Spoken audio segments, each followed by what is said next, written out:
안녕하세요, 여러분. 매일 아침 출근하는 그 길이 즐거우신가요? 아니면 혹시, 좀 더 나은 곳에서 일하고 싶다. 이런 생각 한 번쯤 해보지 않으셨나요? 오늘은 바로 그 변화와의 시작점이 될 수 있는 이야기, 고용노동부가 내놓은 새로운 약속에 대해 자세히 들여다보겠습니다. 그래서 오늘 이야기는 바로 이 질문에서부터 시작합니다. 우리의 일자리, 이대로 괜찮을까요? 이 근본적인 물음에서 모든 논의가 출발하는 거죠. 자, 그래서 여러분께 바로 이 질문을 던져봅니다. 지금 여러분의 일터에서 행복하신가요? 매일 아침 우리가 향하는 그곳에서 정말 만족감을 느끼고 있는지, 바로 이 질문에 답하기 위해서 정부의 새로운 고민이 시작된 겁니다. 자, 이 질문에 대해서 정부가 내놓은 대답은요, 바로 하나의 큰 그림, 모두를 위한 약속입니다. 고용노동부가 내놓은 궁극적인 비전은 바로 모두가 행복하게 일할 수 있는 나라입니다. 이게 그냥 일자리 많이 만들겠다 이런 차원이 아니에요. 일하는 모든 사람 한 명 한 명의 행복과 존엄을 지키겠다는 아주 강력한 선언이라고 볼 수 있죠. 이 엄청난 비전을 실현하기 위한 핵심 기반으로 일터 민주주의라는 개념을 꺼내드렸습니다. 일터 민주주의?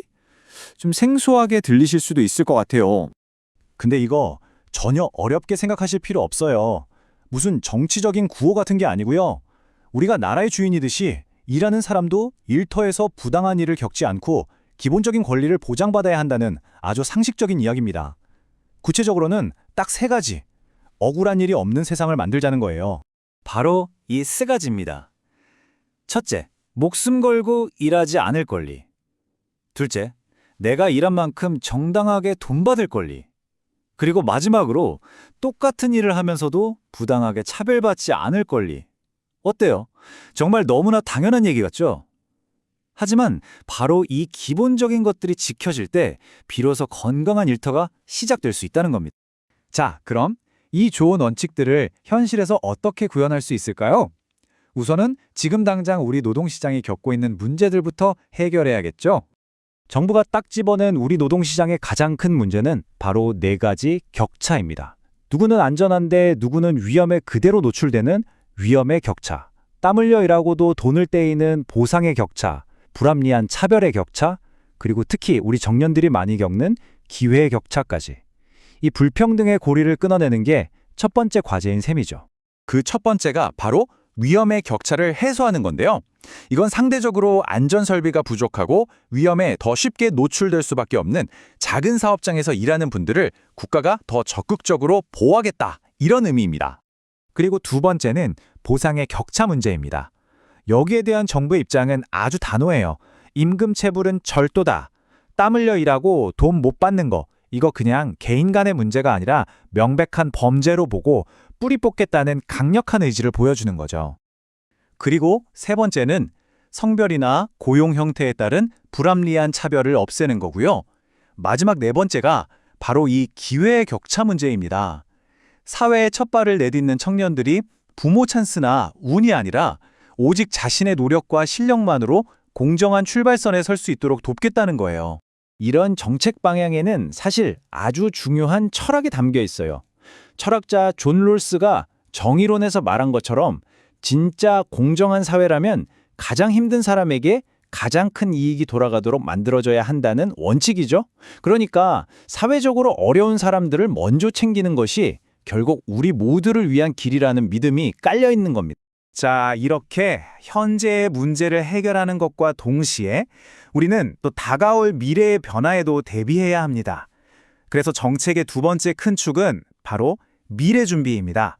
우리가 마주할 미래, 사실 결코 만만치가 않죠. 인구는 점점 늙어가고 인공지능 AI는 일의 개념 자체를 바꾸고 있잖아요. 거기에 기후변화 때문에 폭염, 한파 같은 새로운 위험도 커지고 있고요. 또 플랫폼 노동자처럼 기존의 법으로는 보호받기 어려운 새로운 형태의 노동자들도 계속 늘고 있습니다. 한마디로 정말 거대한 불확실성의 시대에 들어선 거죠. 그래서 여기서 핵심 키워드가 바로 정의로운 전환입니다. 기술이 발전하고 산업 구조가 바뀌는 이 거대한 흐름 속에서 그 누구도 뒤처지거나 희생되지 않도록 우리 사회가 함께 책임지고 그 충격을 흡수하겠다는 약속인 거죠. 자, 그럼 이런 멋진 비전과 전략들이 실제 우리 삶을 어떻게 바꿀까요? 좀 더 구체적인 목표들을 한번 살펴보겠습니다. 그래서 뭐가 바뀌는데 궁금하시죠? 가장 먼저 내세운 구체적인 목표는 바로 안전입니다. 뭐니 해도 생명이 가장 중요하니까요. 서울 지역의 중대산업재해를 20%나 줄이겠다. 이건 정말 도전적이지만 반드시 달성해야 할 목표를 제시한 겁니다. 물론 이게 그냥 구호로만 그치는 게 아닙니다. 특히 사고가 자주 일어나는 건설 현장이나 빌딩 관리업 같은 고위험 산업에 집중적으로 감독도 하고 지원도 해서 이 목표를 꼭 이루겠다는 계획입니다. 다음 목표는 우리 청년들의 미래에 대한 겁니다. 정부가 운영하는 통합 고용 플랫폼 고용24가 있거든요. 이걸 더 활성화해서 이곳을 통해 일자리를 찾는 청년들을 지금보다 10% 더 늘리겠다는 구체적인 계획이에요. 공공 플랫폼으로 정보 격차를 줄이고 더 많은 기회를 주겠다는 거죠. 자, 지금까지 살펴본 내용들을 정리하면서 이 약속이 그리는 큰 그림을 다시 한번 확인해 볼까요?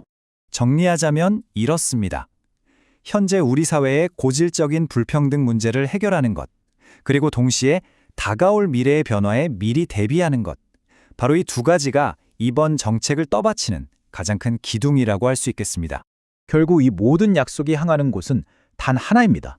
모든 사람이 자신의 일터에서 존엄성을 지키고 안전하게 일하면서 행복을 느낄 수 있는 사회. 그것이 우리가 함께 만들어가야 할 최종 목표인 거죠. 마지막으로 이 질문을 여러분 한 분 한 분께 던지면서 마무리하고 싶습니다. 정부의 계획을 넘어서 나와 우리가 진짜로 꿈꾸는 일터는 과연 어떤 모습일까요? 그 답을 찾고 또 직접 만들어가는 여정의 주인공은 바로 우리 자신이니까요.